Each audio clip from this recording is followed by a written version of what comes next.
Good evening. We'll go ahead and call our meeting to order. Welcome to the Oconee County Board of Commissioners Town Hall meeting. This is our first meeting of 2022. So thank you for coming. For those of y'all here for the first time, the format's it's open mic. When we open it up, you come up to the mic, tell us who you are and where you live, and you can ask us questions or make comments about anything that's on your mind. For anybody who's joining us through Zoom, if you use the raise hand feature during the public comment portion, we'll recognize you through that. So typically, I'll just start off with give you a couple updates on a couple things and kind of get the thing moving. And then depending on how many questions, the more questions you ask, the less I'll tell you from my list here. So our annual paving is well underway. As you, Simonton Bridge Road is done. Rocky Branch Road has been done. Can't be through that area. Ride's a lot better now. And I think we just finished up Sagefield subdivision off Mars Hill Road. So we're progressing really well there. State Route 53 at Union Church Road. Traffic light is scheduled to go there. It's still working through Department of Transportation approval process, but we're hoping that'll get done this calendar year. 441 has a lot of activity going on right now. Rockingwood Drive at 441, you'll no longer be able to make a left turn from Rockingwood going back toward Watkinsville. You'll have to go down and hit the red light at White Oak. So that construction is underway. Also, a R-cut at La Vista Road is currently under construction as well. So they're working both those projects right now. Cold Springs Road was kind of something we've been talking about. We just opened up a 30-day comment period on Cold Springs Road. The board voted to close Cold Springs Road temporarily back in September of 2020. We were getting a lot of calls prior to that. There were several accidents in the first part of August of 19. And a lot of parents were concerned about their kids going through that intersection. So we went ahead and closed it. It's been a temporary close. There's some barrels out there with some other barricades. Not very attractive for our community, so we decided to go ahead and bring it out and let's have a discussion about permanent closure. We ran a study through assisting to the open records request on accidents at that intersection. And I went down to 911 and ran some additional reports. So we think we have a pretty good picture of accidents at that intersection. Prior to 1 year prior to the closure, there were 6 crashes at that intersection, and 5 of those were dispatched as injury accidents. For the 12 months after the closure, there were 4 accidents, and only 1 of those was an injury dispatch accident. We also looked at Cold Springs and Snows Mill Road. There were 2 accidents prior to the closure and only 1 after. And that was a non-injury accident, the one after the closure. Then we've also looked at Snows Mill, Rocky Branch, State Route 53. Prior to the closure, we have 9 accidents reported. 5 of those were injury dispatch. After the closure, there were 6 accidents with only 3 injury dispatch accidents. The other problem with that intersection is the skew of the road where it comes in. Typically, you like to have a 90-degree angle so you have visibility on both sides. We actually have about a 30 to 35 degree skew coming in. So that's problematic for visibility, not to mention that Cold Springs and Clotfelter do not line up. So one's here and one's over here. You're trying to guess at what somebody's doing in front of you, and it makes it very difficult.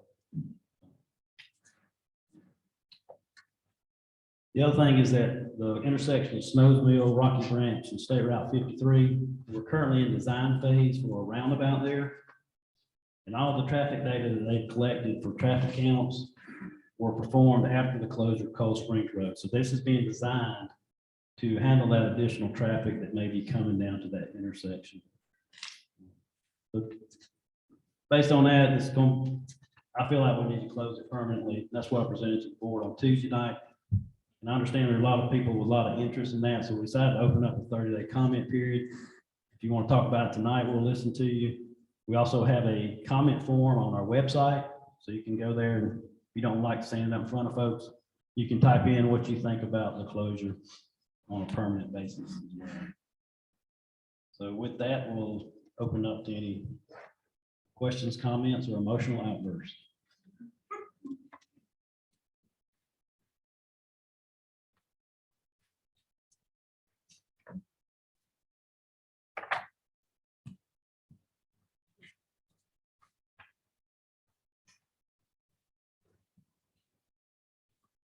Well, this is not going to be an emotional outburst. Good, good.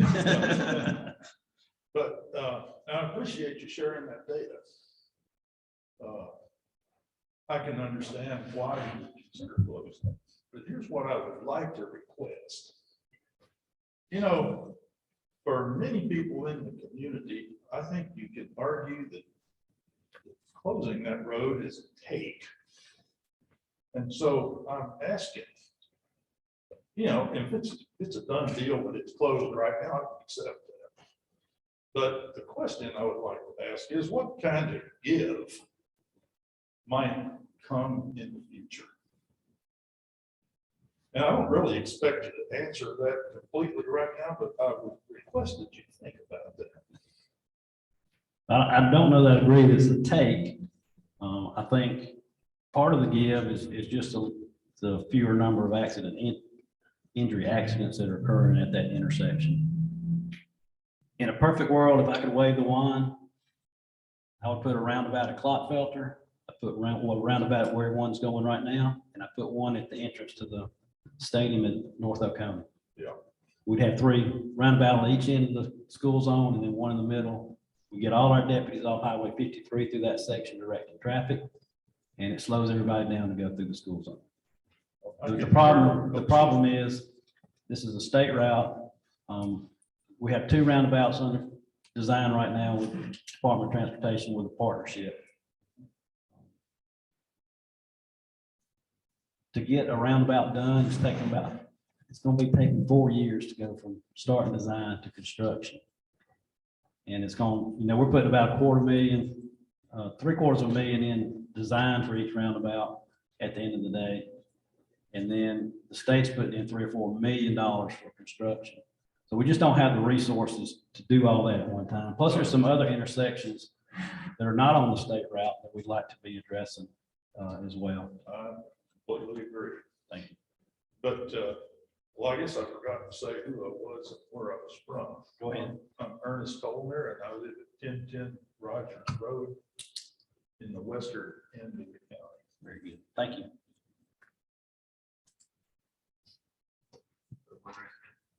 Hey, Zoom, you recognize? Hey, John, Trey Downs, 1517 Cold Springs Road. I missed the first part of your comments. You know, all y'all know I've lived on this road my entire life. My family's on land on Cold Springs Road since the 40s. The accidents have always been kind of bad up there, and I just wondered why now? What's the difference now? We're trying to fix it. I don't know. I didn't go back past 1 year. I just know it seemed like the number of accidents that were occurring or more frequent prior to this closure. Maybe it's just me being more involved in hearing the number of accidents and the number of injury accidents were going out. And again, this is an easy way to end the accidents or reduce the number of accidents, injury accidents at that location. And without a huge amount of impact is what we're trying to get to for the community. I don't know if that answers your question. What I'll do is I'll send you the crash data that I have. I think I still have your email. I'll just send that to you and let you look at it. That's what we were talking about in the beginning and let you see.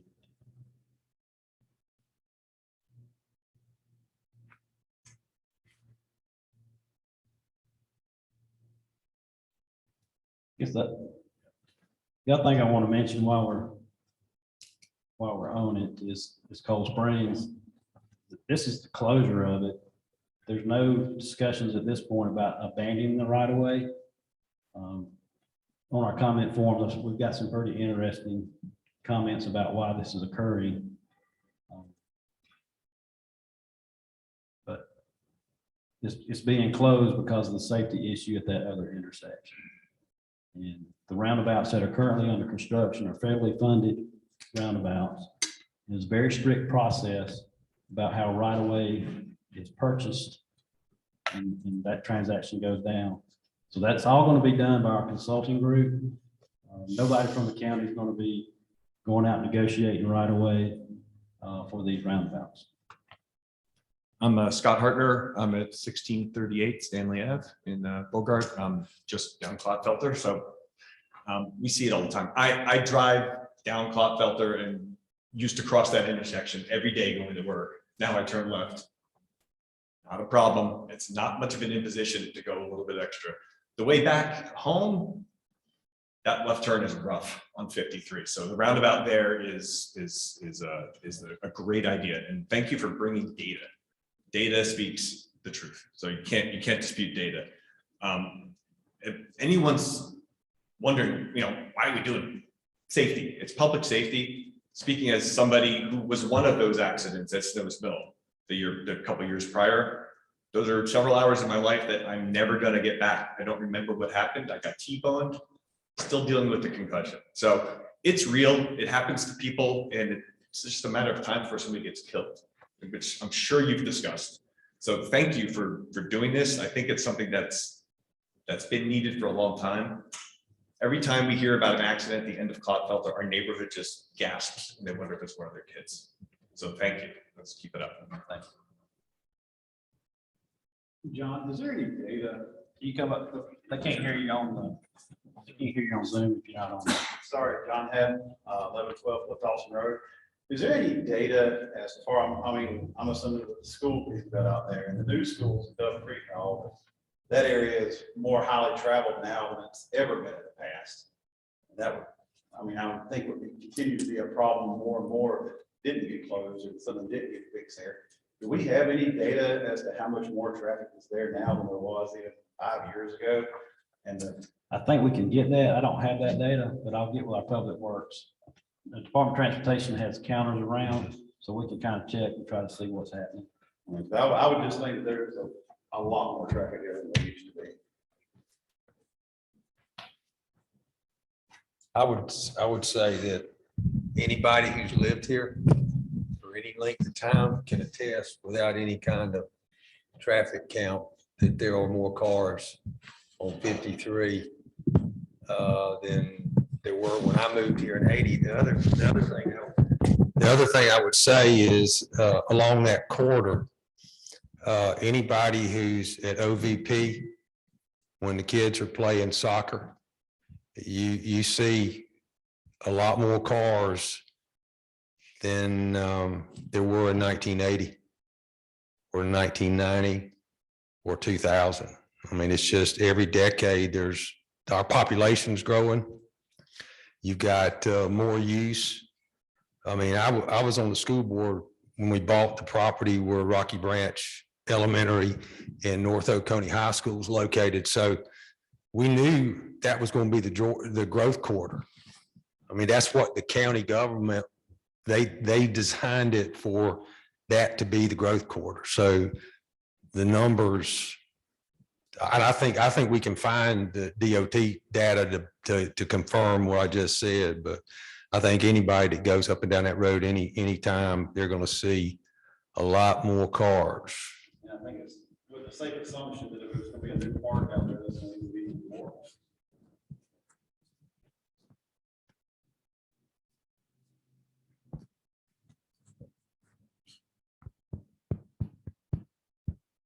Watkinsville Library. I talked to the chairman of that board in the last week. They're in the finalizing the design process now, so they hope to go get some bids and hopefully start construction sometime this calendar year. Anybody who's doing any construction knows it's a tough time to be doing any construction. So no anticipated opening date that anybody's willing to talk about, other than they are working on it and moving forward. Also, our administrative building will be 44,000 square feet, and we're working on the guaranteed maximum pricing now, and hopefully we'll have that in the next week or two, or at least for the next month. so we can get rolling. We anticipate breaking ground on June 6th, and then 12-month build. Now, some of y'all laughing because you know that's probably not going to happen, but if everything goes perfectly, we'll be in it within 12 months of starting construction. Broadband project, we have a contract with Charter Communications, and they're out now doing the walkouts. So the state of Georgia provided us with a list of addresses they say were underserved. We also had a spot on our website for you to put your name and address in if you thought you were underserved. We're checking all those right now. And I've actually seen them out on the road, taking pictures of measuring how high a line is off the ground. And so they're really out. They're walking about every address we got. So we're hoping sometime in April, we'll get a list of the addresses. We'll review those, and if we agree with them, we'll turn them loose, and they'll start the engineering process through second quarter. Third quarter, they hope to start construction of lines and start turning people's systems on in the fourth quarter of this year. And we've committed to pay $1,000 per connection that's not in the federally funded portion of the county, and also an additional $200 for everybody they connect in this calendar year. So they have some incentive to try to knock this out. Also, you'll be seeing some conversation on the no-through truck routes. We went through our list and our ordinance, and there's places that have signs that shouldn't have signs and places that need signs that don't. So we're working to get that cleaned up. That'll be advertised, and you'll have an opportunity to see what the no-through truck routes are and make some comments over the next couple months.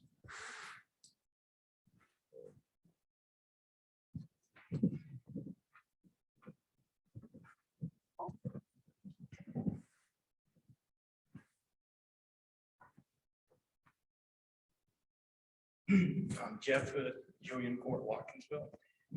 I'm not surprised Cold Springs came up first, but I guess it's time to talk about Caterpillar just to kind of get an update.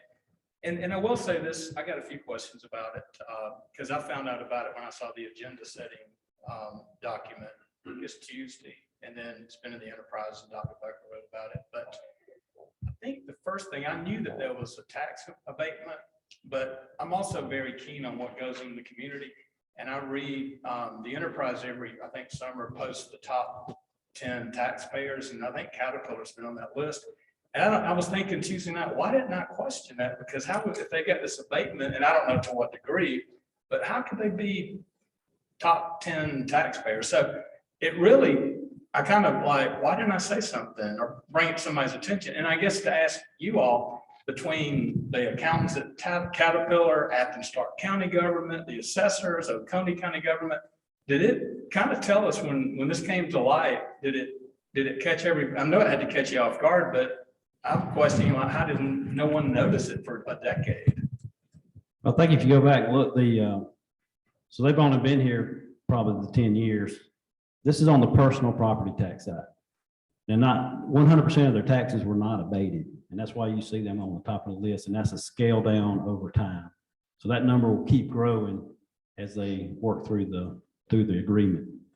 The personal property tax, I don't know if you feel, personal property tax, you complete a return, you send it into the tax assessor's office. And so unless there's an audit, there's no way to tell whether you were doing it right or not. And so they've just been making a mistake ever since they started filing it. So whoever did that started off doing it wrong, and it just kind of continued for the 10-year period. They caught it internally and then filed a refund back for that personal property tax return, which they can only go back 3 years. So they will still be on the top 10 list, even with this payback. It's just correcting the error that they made. There would be no way for us to catch it because it wasn't like it was a certain dollar amount for 5 years and all of a sudden went skyrocketed. It was consistent for those 10-year period. Okay. And so I guess the other thing related to that, I know at the meeting the other night, it was mentioned that we'll have money in the coffers to pay it back in December. But does it put us in any kind of shortfall position or like projections also going forward for future years? No, sir. That's just a cash flow comment there. So we don't have to pay Caterpillar back until we start collecting taxes for this next tax year that we're doing the budget for. So they'll start collecting taxes in the tax commissioner's office in November, and then that's when most of our funds come in, and they'll get the rebate back on that. And can you remind us, there is a agreement with Athens, Clark County and Oconee that put this project together. But is it simple? We hear a lot about Rivian down in Morgan and Walton, that 4-county area, the Joint Development Authority. So can you kind of give me a refresher? Is there an existing authority between Oconee and Clark? Is it just this one project or other projects? No, I think that most all that property is just covered by an MOU between the two counties. So it's a 50-50 split on whatever taxes come in on that. Okay. And I know that I read that the settlement agreement is going to be voted on at your next meeting.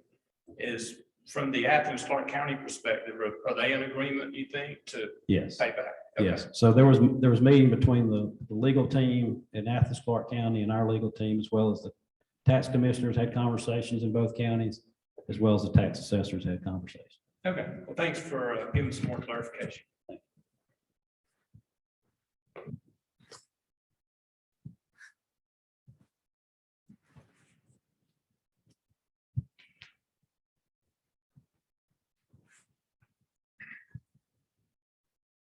Ernest Tollner at 1010 Rogers Road again. Coming back to the broadband. What does it take to call the service you might have poor? There is a specific definition in state law. I don't recall what that is. But if you have a question, I would just send an email over and we'll put your name on a list to be checked. Okay, and I guess the next question is, if Charter is doing this, that would mean one would have to subscribe to Charter to get access to the new and improved That's correct. services. Yes. Thank you.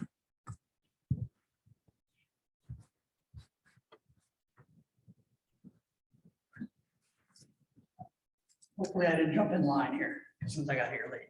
No problem. Name is Mike Luffler, 1140 Brookshire Drive, Bogart. Here for a couple of different reasons. Number one is Coney County is the only county in the immediate vicinity that has 0 outdoor pickleball courts, none dedicated to pickleball. Now, they did try to convert 2 of the junior tennis courts to pickleball. They were in such deplorable condition that nobody uses them. Well, I shouldn't say nobody. Most people won't use them. An older person like myself will not, because there's so many cracks and dead spots. I fell twice on those courts. That was enough. The other thing is, I know that several people have approached the board about getting the outdoor pickleball courts going. As a result of that, I guess that, and you can correct me about numbers and so forth, that there was an agreement that if we came up with a certain amount of money, and we could get the ball rolling on this whole project. So as a result, I started talking to some of the business people to see if we could get some corporate support for that effort. And I talked to one person who owns several hotels in the county, says he pays $300,000 worth of tax into the hotel motel fund. It's hotel motel, and correct me if I'm wrong, is supposed to be earmarked for recreation and leisure activities, because people who usually come into the county are here for that particular reason. He doesn't know where his $300,000 a year goes for, as that money was collected. I tried to look at some of the financial statements, and they're very summarized, so you can't really tell where money comes in and goes out. It'd be very interesting to have more detailed financial information available. I know you can't get down to debits and credits. I was a financial report specialist when I was a working person, so I understand that you can't get too granular, but it'd be good to be able to track money that comes and goes. I know people in the tennis community, in fact, my daughter used to be the president of COTA, but they've been waiting for 3 SPLOSTs to get more tennis courts built. And I know you can say, well, we'll try to get a splosh going for pickleball, but if the track record is good, is the same, we'll be waiting 15 years to get pickleball courts built. I think that there's an opportunity, just to give you an idea, we have 140 active people that play at the Herman C. Michael Gym now. Not every day, but I mean, they'll come in anywhere from 5 to 20 days a month because we play Monday through Friday. Out of that group, we get 2 or 3 new people a week. So we're growing. And we only have 3 indoor courts. And today, a day like today where it was raining outside, then we had like between 30 and 40 people. We rotate around and we have all that worked out. So, I mean, there's no fights on the court trying to get out there. But it's kind of sad when you think about that there's 0 courts here. They've built new courts in Morgan County and Madison. They are in the process or have built new courts in Barrow, in Winder. And then they have, I think it's 12 outdoor courts in Clark that have been around for several years. And there's a lot of people that play, the Oconee residents that play at Clark, at the Clark courts exclusively.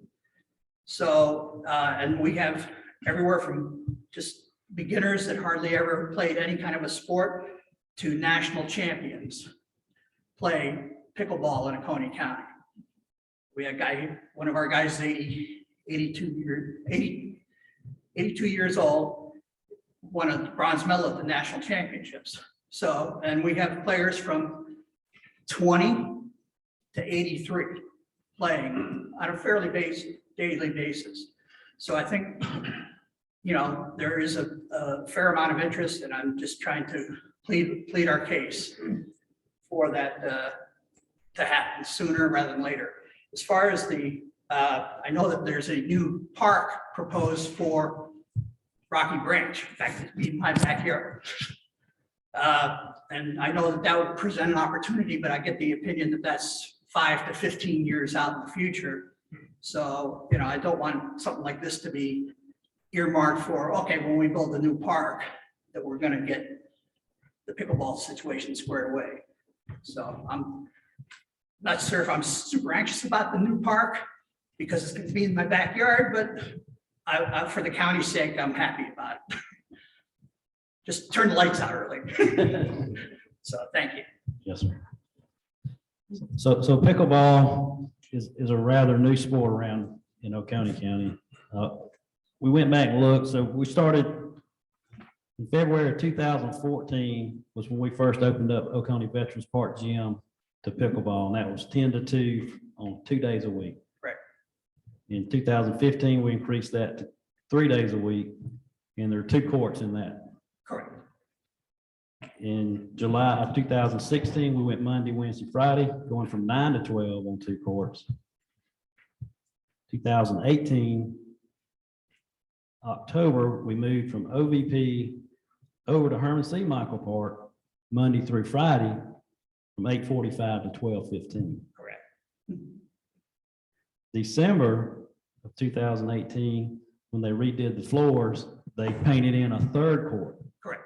So you have 3 courts now, 5 days a week for that 8:45 to 12:15, or you did. So that's 52 and a half playing hours per week, up from 8 when we first started. We did try the outdoor courts. We spent some money on those, trying to fix those cracks. It was, you know, we had probably a 70-75% chance of being successful. We knew there was some risk of those cracks coming back up. Unfortunately, that did happen.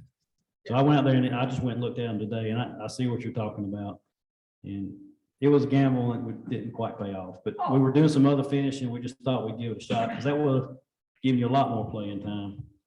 So then in October of 21, Herman C. Michael Park, Monday through Friday, from 8:45 in the morning till 4 o'clock in the afternoon, 3 courts. So that's 108. So from 2014 to 2021, it's 100.75 extra hours of playing time So as you've been growing and getting people, we've been doing our best to give you additional playing time. I will say there should be an RFP posting tomorrow to add 4 quick start pitball or pickleball courts in that section. So we're gonna get the bids and see what's happening with the pricing. We're gonna tear out those messed up courts, redo the foundations. And so there'll be 4 courts that'll be shared with quick start, tennis, and pickleball. Okay, that's an improvement. Just to give you an idea, I know I go to the Recreation Advisory Committee meetings pretty religiously. Lisa's tired of looking at me. But I know a lot of even the recreational activities are geared on bringing in money.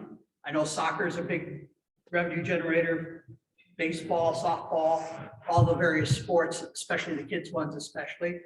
But just to give you an idea, pickleball could be a revenue sport because if you had enough courts to be able to host a tournament, I don't know, 2 years ago or 3 years ago now, they actually used the Classic Center, the Athens Area Pickleball Association used the Athens Classic Center downtown Athens. They hosted a pickleball court, and in 4 days, they made $10,000 profit. That's aside from paying for the use of the facility and all the other administrative costs and everything else. So if you had, let's just throw out a stupid number, 12 courts, and you hold 4, if you had an average tournament will get anywhere from 200 to 500 people come. So not only would the county get revenue, if they got, let's say a $40, $50 entry fee, and the county got 10 of that, so that's $5,000 just on the entry fees, plus the additional tax fees that they get because people would have to maybe stay here for a day or two to play in all the different events. So it could be a revenue sport to where, you had 4 tournaments a year, you could potentially pay for the courts in 2 to 3 years. I mean, you wouldn't want to have one every weekend, but maybe 3 or 4 a year would really go a long way to actually paying for itself, is what I'm trying to say. So. Yeah, I don't know. I don't dispute it. We've heard that same argument on softball tournaments, soccer tournaments. We just have such demand for our facilities. I think Little League had to turn kids away this year. Yeah. To play baseball. Yeah, about And that's, 80 kids, if I remember from the Yeah. meeting. so we just have a lot of demand and our resources are limited. And I did want to bring up, you mentioned the hotel motel tax. We can get you debits and credits if that's what you want to see. What we put on the website is just what most people are interested in Right, seeing. it's high level, I know. Any detail you want, we can show you. And I don't remember the number off the top of my head, but I don't think it's $300,000 a year in hotel motel. Well, the one guy saying, Right. pays So on he that. may be putting together 2 or several years. There are very specific rules under hotel motel tax. And I don't know that would qualify, but we do have a Visitors and Tourism Bureau committee now.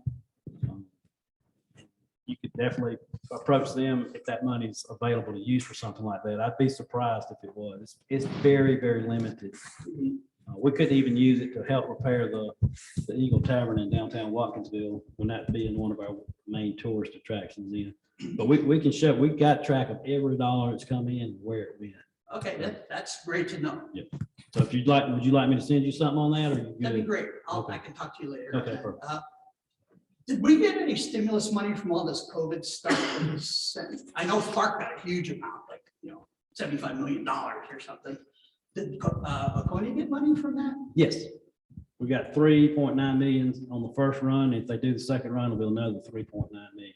Okay, because I never saw anything published, but then again, I don't. Yeah, well, the broadband I just talked about, that's what that first $3.9 million is going for.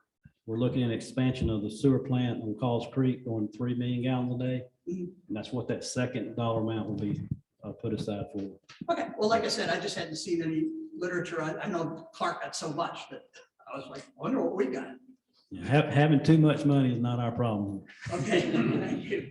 I was going to also mention something about the park, the one that's going to be by his yard.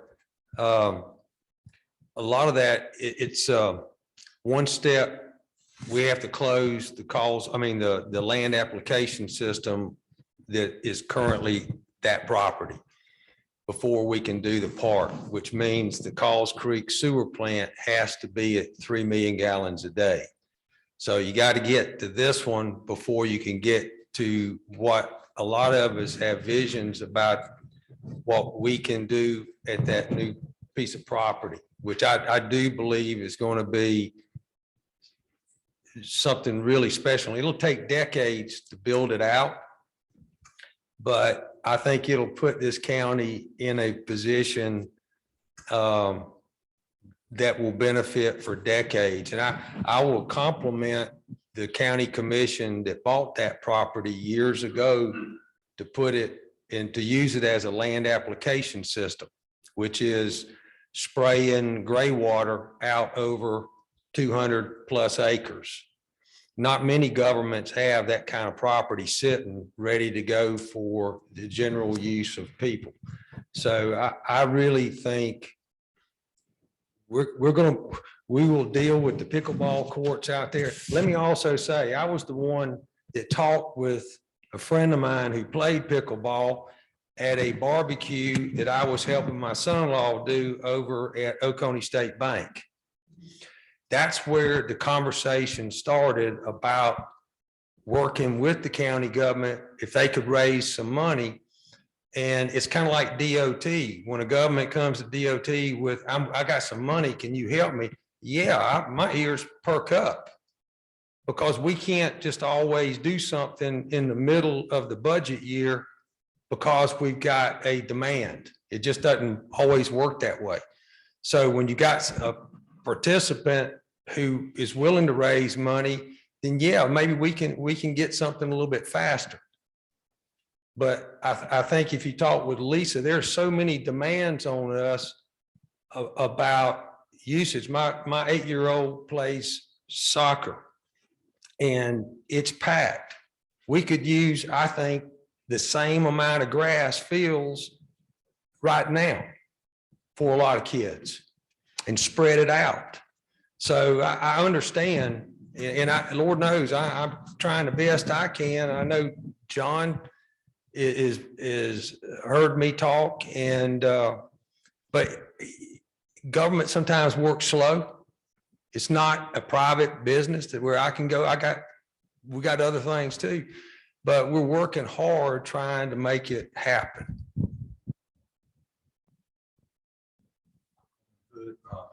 Overlook Ridge Road, and I'm here to speak about the closure of Cold Springs Road.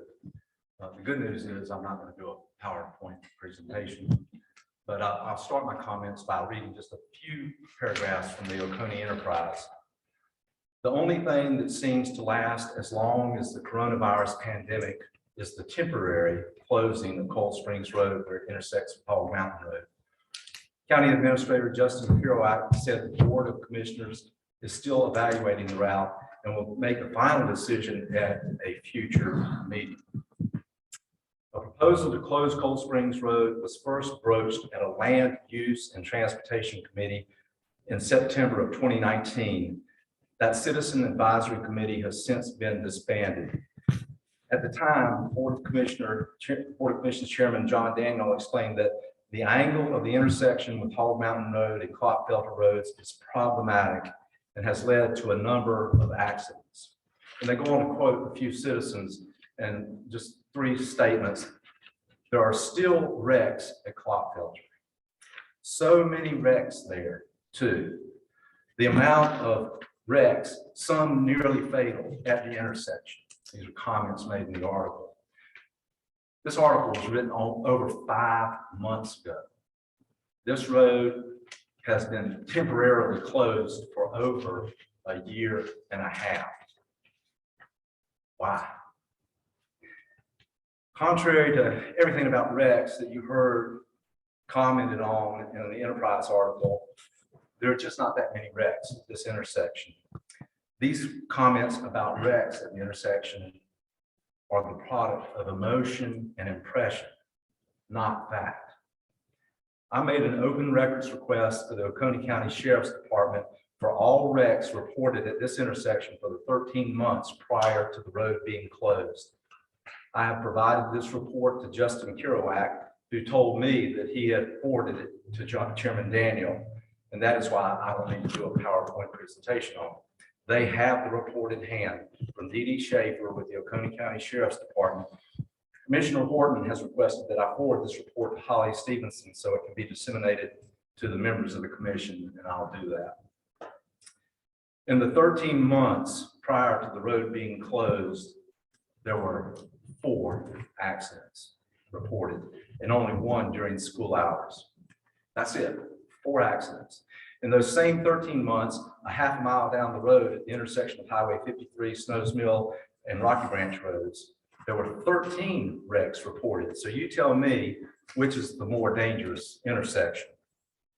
Of course, the commission is doing something about the Highway 53, Snows Mill, Rocky Branch intersection. You are rebuilding it. That's great. That's what you should do. That is the function of government. That is government acting responsibly. But Chairman Daniel has told me that he intends to recommend that the Cold Springs closure be made permanent. That is government being irresponsible. The intersection is not unsafe, but if the awkward angle of Cold Springs is problematic, then fix it. Don't close a perfectly good road that was paid for by the taxpayers and is daily utilized by many citizens. I have traveled that road for over 42 years, and I have never had a problem with it. As it is, the detour costs me about 1.6 miles per round trip, and with gas at $4.25 a gallon, that adds up over the course of the year. Don't close this road.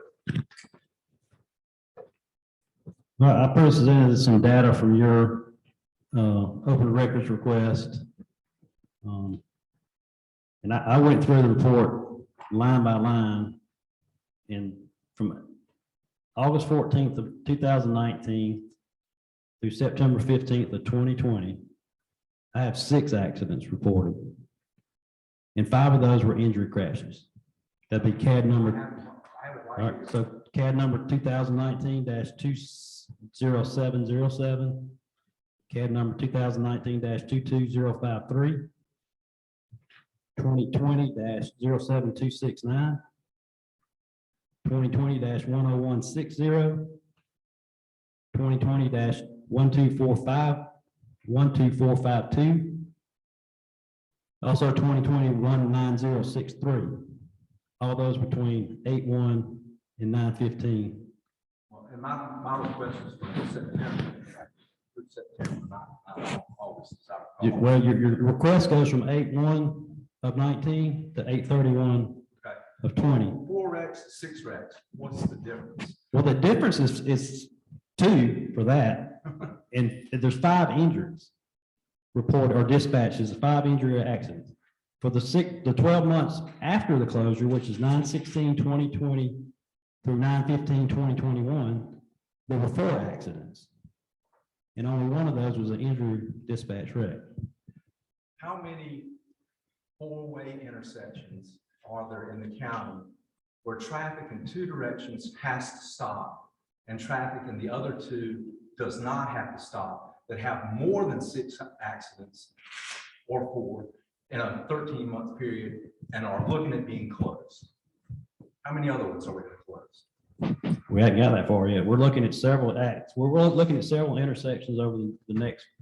We started that research to find some problematic intersections that we're going to go in and look at possible solutions, or trying to find solutions for. And whether that ends up being a closure of the road or not, I don't have the answer to that now.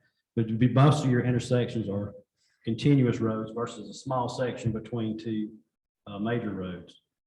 We also looked at Cold Springs and Snows Mill Road. The 12 months prior, there were 2 crashes there, with one of those being an injury. After the closure, there was only 1 with no injuries. On the same data sheet that you provided, Snows Mill, Rocky Branch, and State Route 53, I've only got 9 accidents there, with 5 of those being injuries. I have 13. Well, that's fine. I got the CAD number. I'll be glad to send you this thing, and you can go back through and you can check. I got the CAD number that's referenced on the report that you have. I don't think any of the numbers justify closing this intersection. Well, that's just where we Why don't disagree. you signalize the intersection? If traffic at peak times, or rush hour, school time is the problem, put a deputy out there. You put a deputy at 53 in Snows Mill and Rocky Branch, so do that, but don't close the road. Well, I guess that's where signalizing is just not an option. This is a state route. There's specific criteria you have. We are just now getting a red light at State Route 53 and Union Church Road. And that ain't even all the way through the approval process yet. So just going up and sticking a light somewhere is not something that's going to be allowed. They actually will tell you, the engineering side of it, that if you put a red light where one's not required, it's even more dangerous than not having one. So if money were no object, we talked about this right at the beginning. I put a roundabout at Clotfelter there. I put one at the North Oconee entrance and one at Snows Mill. And we'd have 3 roundabouts. Raised Church is way more. Well, we're working on Race Church now. And the problem with those are they very expensive and they take a long time to get there. So we had an opportunity by closing that road. We've reduced accidents and injuries significantly. Well, I wouldn't claim a great victory of lessening accidents by closing the road. I mean, it'd be hard to have an accident on a closed road. That's what the whole point. Well, so let's close Race Church Road. Let's close Malcolm Bridge Road. Well, you can back that to the community. If you think that's the same thing, that's fine. We just disagree on it. And I understand. That's why we're having this conversation. We've got the comment period where everybody can come and enter. We disagree. And you can call it irresponsible of me all you want to, but the data's here. I disagree. The data's not there. Why don't you rebuild the intersection that's squared up? If the angle is the problem, rebuild it. That's government's responsibility.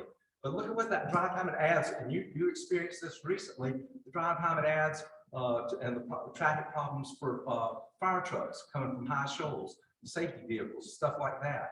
And if you close that road and I can't use it, nobody else better be able to use it. Not as a private drive, not for farm equipment, not for anything. They better build their own entrance into their own office and stay off it just like I have to. Fair enough?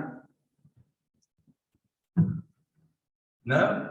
What's going to happen to that road bed? We don't know yet.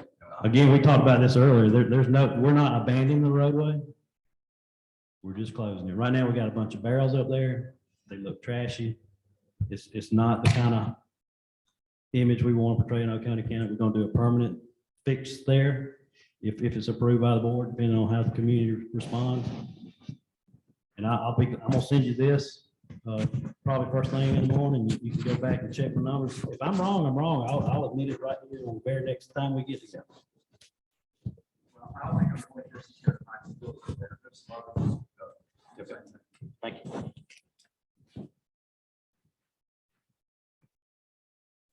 Hi, I'm Amanda McCoy. I live in Farmington. Can I sit actually? Because I'm gonna feel like I'm gonna be a minute. No, this isn't the part. Okay. First of all, I was gonna wing this, but I just had to make some notes because I'm a little nervous about doing public speaking. I appreciate your work at the south end of the county to keep that end of the county agriculture focused. I live on the south end of the county, like I said, in Farmington. My family's farm is there also, so all of those little decisions that you guys have to make that you don't get thanked for, keeping that end of the county ag focus, I appreciate and my family appreciates. I'm a longtime horse owner and horses are a legacy within my family. The other legacy in my family is entrepreneurship. And in that vein, I started a business helping horse people in the greater Athens area solve the problems our community collectively faces and seize opportunities. I could easily do a PowerPoint presentation and just go on and on. So if you guys, if you guys want to know anything about horses or the horse community or anyone in the community, if you have questions about horses, I'll talk to anyone for 15 minutes. So I'll leave my card out there. You guys can call me. You can also find me at AthensAreaHorseCommunity.com. All right, so we're working on a variety of exciting projects, including but not limited to land conservancy. I was very excited to learn about and look forward to working with the Farmland Preservation Committee. I don't know if that's exactly the correct name, But let me briefly say during my work, I have learned how unique that program is to our area. And thank you for doing matching funds to make that program happen. One of the many projects that Athens Area Horse Community is working on is improvements to Heritage Park, focused on horse safety, and then later other suggestions to continue improvements to make it a regional draw that showcases the quality of life that Oconee County offers. So Lisa Duvall and Alexander have been extremely helpful to me. I can't even overstate how much hand-holding I needed, showing me what I even need to think about in this proposal. I mean, I'm so new to organizing. So I just wanted you to put on the record what I'm working on with Heritage Park and talk about horses in the community. If you don't have any questions specifically about what I'm doing with Heritage Park, then I have another comment because I sit on the RIC board. No? Okay. Okay, so sitting on the Recreational Advisory Committee has taught me a lot about how government works, and that's been a fun learning experience. As I understand it, Parks and Rec needs an updated comprehensive plan. I don't know when the last time, I think, oh, Lisa had to leave. Oh, maybe not. But I don't know when the last time it was updated, but sitting on the board, I understand that we need to understand like identify potential parks, identify, I don't know what this means, so don't tell them, but identify ingress and egress of parks, neighborhood parks, and just help us make decisions as we're, a comprehensive plan that can help us make decisions that are what the community wants. Okay, so that's all. Thank you. So on comprehensive plan, we do have that as part of the plan through the next SPLOST. I think there's some money set aside there, but we may find some other funds as well. We have a comprehensive plan now that's not done. And just like the gentleman mentioned, we've got additional tennis courts that have been on. We tried to get in I don't know, it's been on 3 SPLOST, but we did try to get in the last SPLOST, but there was a little something happening in the economy and we didn't collect as much as we wanted. And then it didn't quite work out. So they're kind of top priority on this SPLOST to get that done. So that'll be completing that. There's several other things that OVP that still are not done. So that's kind of why we just haven't spent money on a new one, because there are limited resources.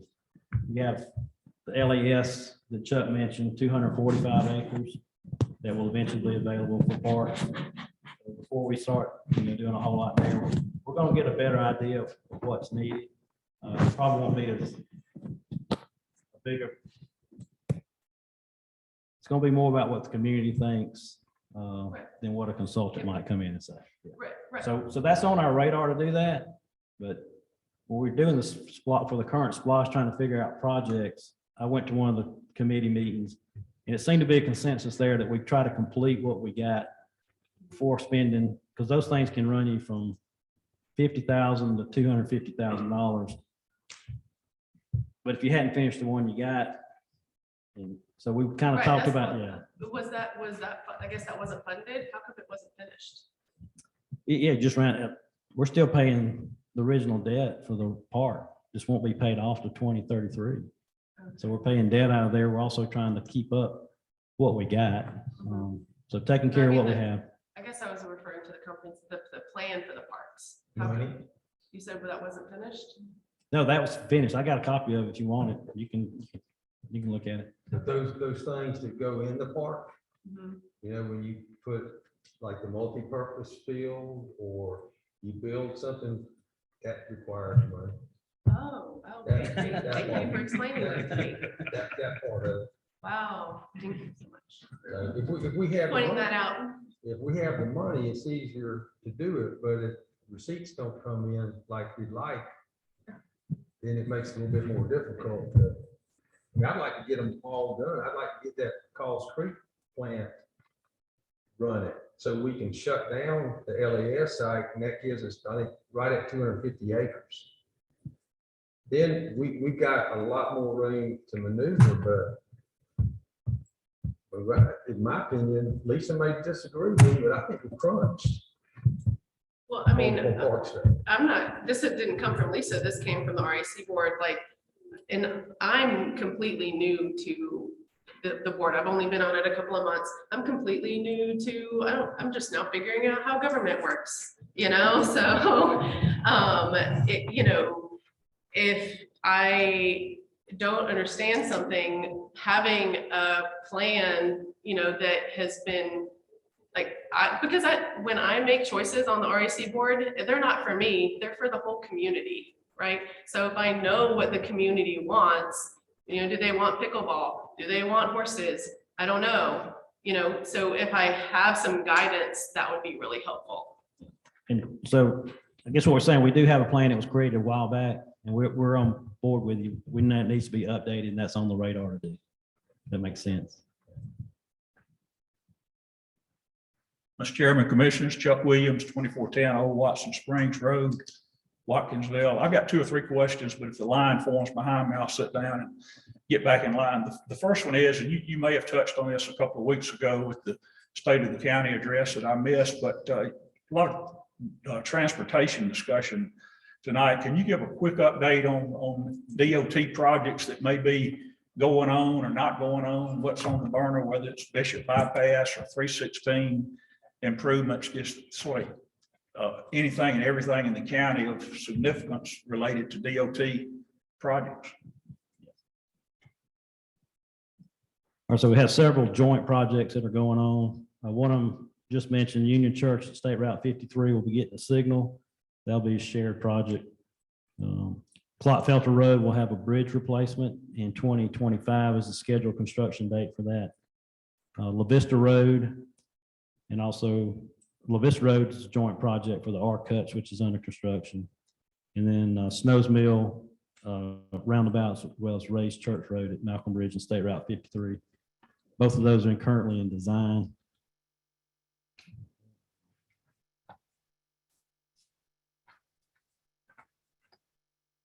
State projects, Experiment Station Road widening. I think you went through there today, so you've seen that activity. Simon and Bridge and Rocky Branch Road had a 2-foot widening done. We've since gone back and done an asphalt covering as part of our normal maintenance. US 441 widening is scheduled for 2025. I don't think that's still an accurate date, but that's what they have it on their master plan. State Route 186 in North High Shoals will have a bridge replacement. They'll tear that bridge down and rebuild it to current specs. And that's scheduled to start in 2024.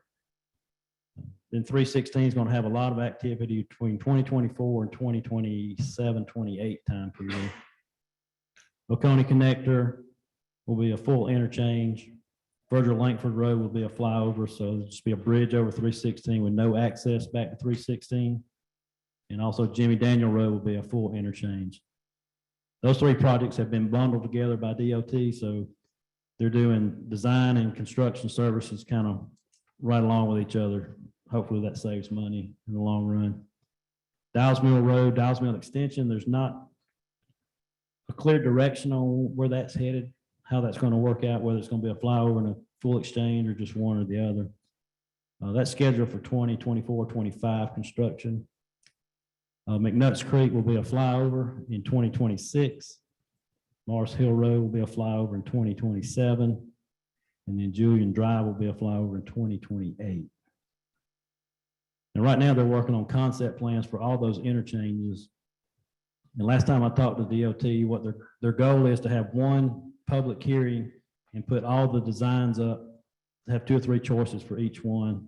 I guess the flyover bridges won't be much of a choice because there's not a whole lot to do there.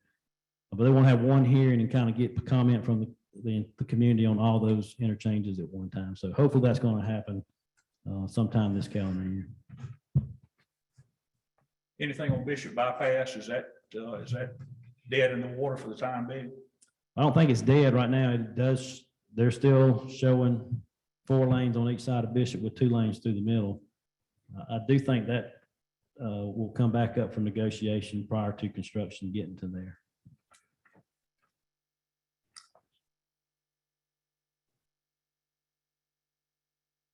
local projects we're working on, Hog Mountain Road, we've talked about having a path from Lake Wellbrook Road back up to Butler's Crossing.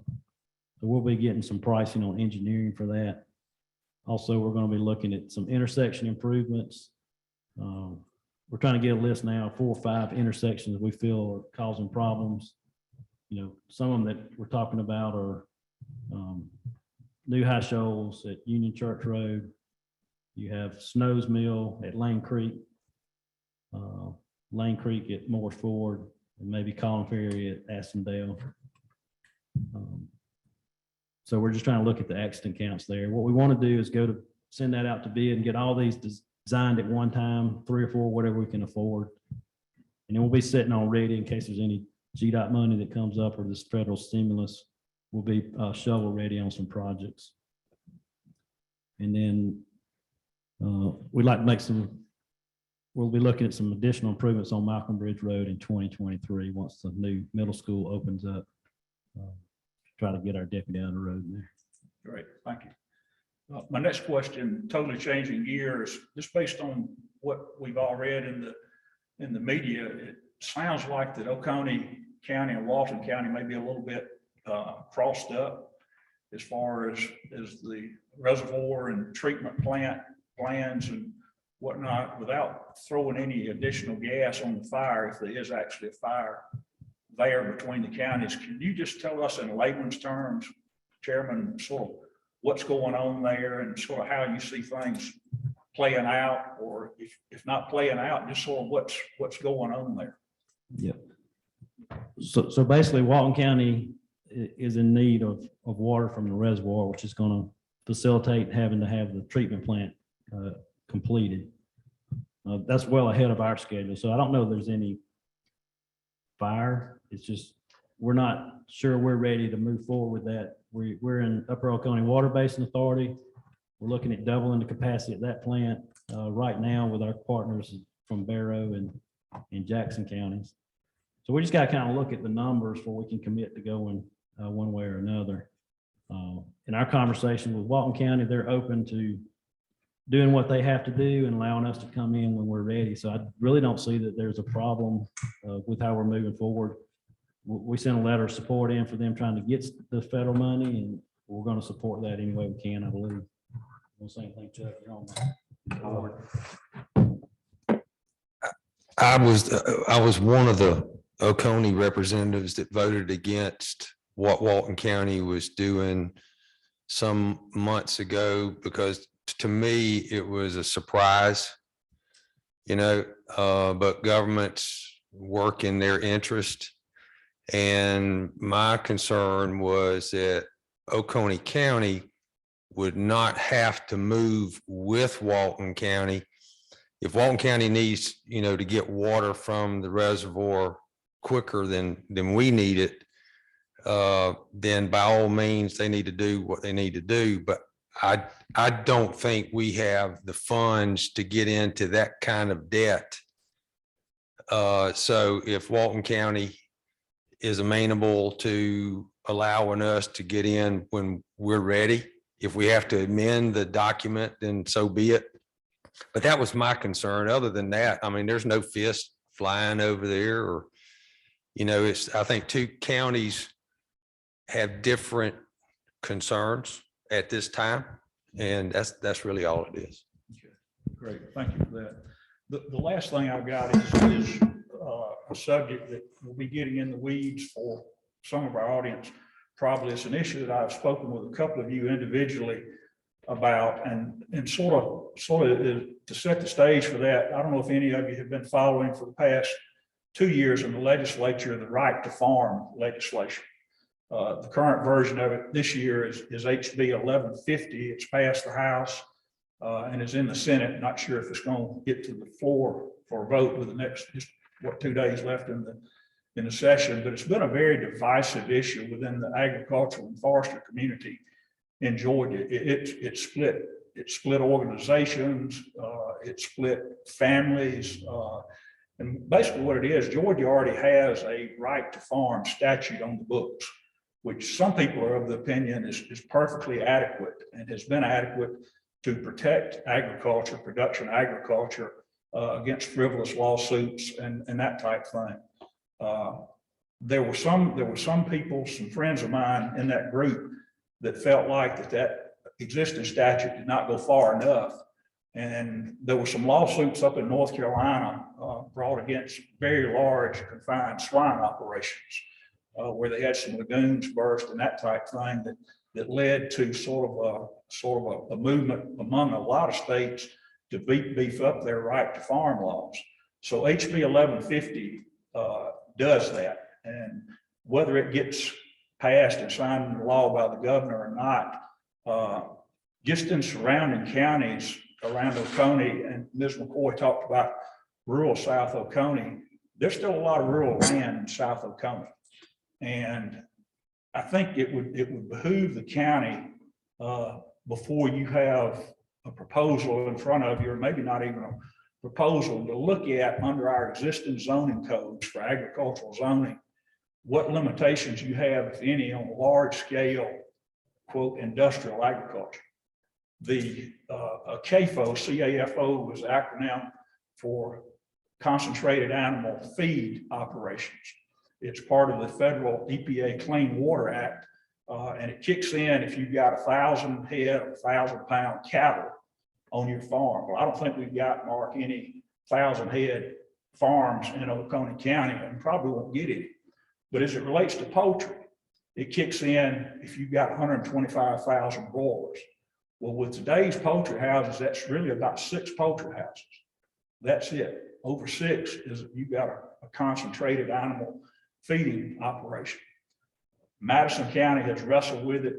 Oglethorpe County has wrestled with it. I think Oglethorpe may have even tried to tweak their fairly new zoning ordinances. And if you're, and I'm not for it or against it. I'm just saying if you're a resident of South Oconee County and a family farm operation wants to put up 2 or 3 or 4 chicken houses, you may view that one way. But if somebody comes in and wants to put up 15 or 16 or 18 or 20 chicken houses, you might view that a different way. And having a conversation with some people around the county, some people said, well, Oconee's land values preclude that from happening. And I would argue that is not necessarily the case if you look at what some land can still be bought for in the very rural southern part of the county. And you only have to go to Greene County to see that land values don't necessarily preclude those operations. There have been 15, 18 chicken house operations that have gone in the last couple of years between Greensboro and Lake Oconee. And if you talk to those neighbors, they will tell you that they smell chickens 24/7, 365. Now we all like to go to Zaxby's and eat chicken. There's no question about it. Chicken is a very hot commodity. I would just suggest that before Oconee wakes up one day and finds itself with 20 chicken houses on one parcel of land in South Oconee, we might want to take a look at it, whether right to farm passes it into state law or not, and just make sure that we're comfortable that if we think any protections are needed from that scale, industrial agriculture, if you will, that we're where we need to be before it pops up in our neighborhoods one day.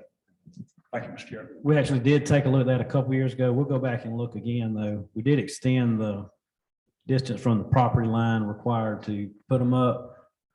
We'll do some double check and make sure that'll cover that big operation. I think I recall you and I having that conversation. I think the problem is, again, if you go to some of these locations where there's 18 to 20 houses, property line setbacks don't make any difference. Those houses are putting out such a volume of air with ventilation systems that if you're within a mile of that operation, you won't be able to cook out in your backyard unless you really enjoy the smell of chickens being grown while you're grilling your chickens. Setbacks won't do it for you. Gotcha. Thank you, Mr. Chairman. Thanks.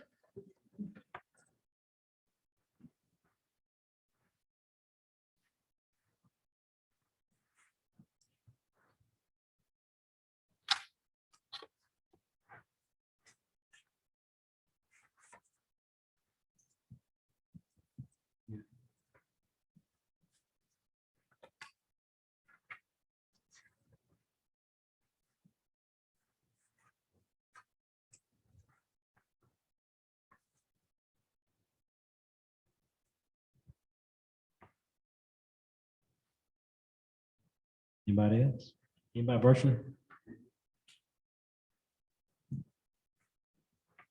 I just got a Jeff Hood, Watkinsville, just a couple of quick ones.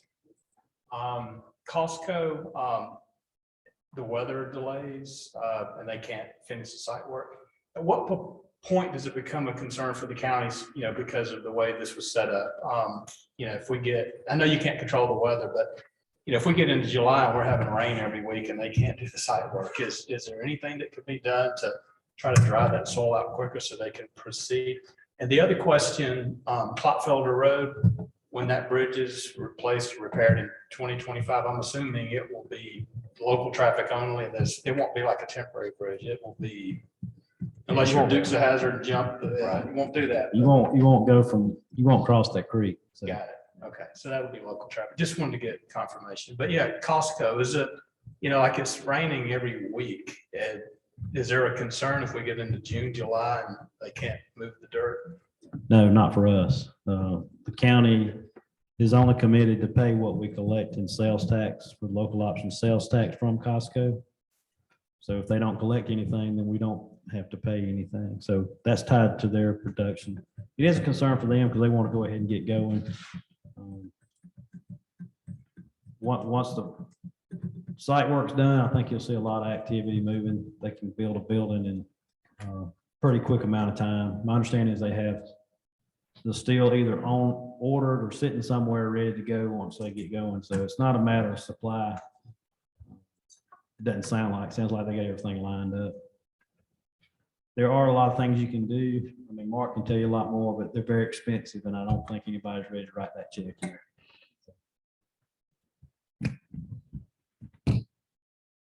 Yeah, I'll try to address some of that. I'm sorry. Oh, you go ahead. You can stand up I have there. a question, Mike can answer it too. Okay. What about the stores and shops that were gonna come in by Malcolm Bridge School? Are those still gonna happen? I work out that way. My name's Lynn Jones. I live in Watkinsville. Do you know where I'm talking about? Across from Malcolm Bridge School? Yes, Is ma'am. that still coming?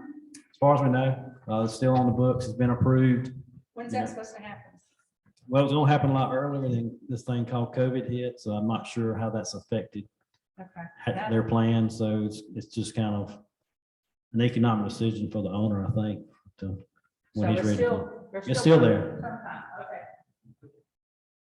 Okay. And I think that really is some of the questions that you had, Jeff, about the Costco, but every business is experiencing these supply chain issues, plus the cost. If you go back to 2019 to current day, some costs have tripled. You may have a building cost that may have doubled on you.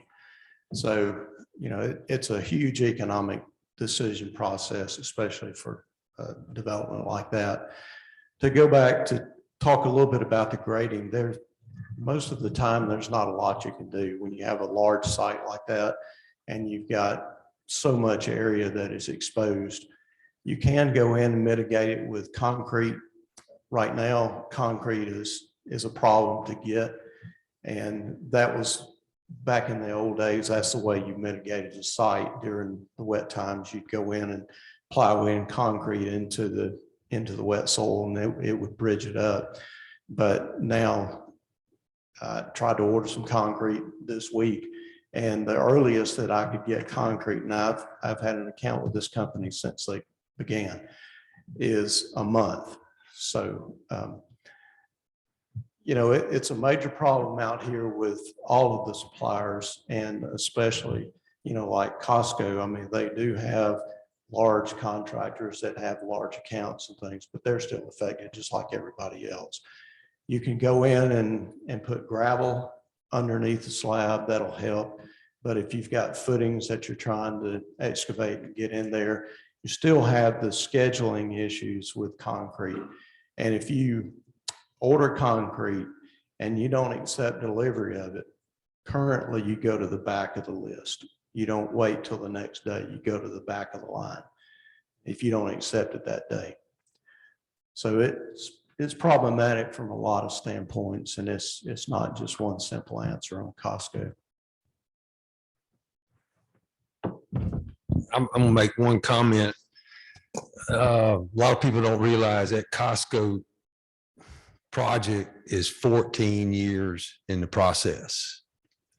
Not just this year. It has been going on in some shape, form, or fashion for over 14 years.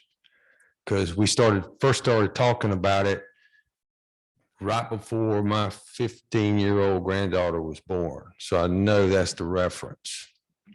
So we would like to get it done and open like a lot of other people, but it's just been a long, long process.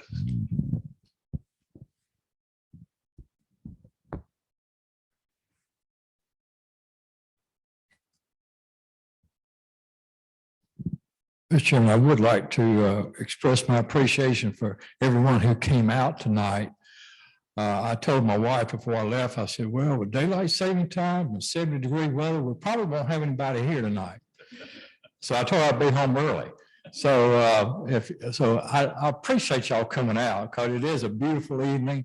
And it's so great that since I've been on the commission, I've been very pleased with these town hall meetings. And I'm glad to see the participation increase each time. Of course, getting people back out like Miss Peggy there because of the COVID, I'm sure that may have kept some of y'all away, but we're glad to have Peggy Hardegree back in the house. So again, thank y'all for coming out tonight.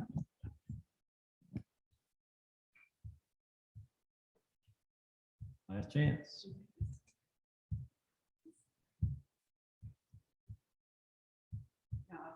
She's ready to go. Again, thank you very much. We do appreciate you coming. Y'all have a great evening.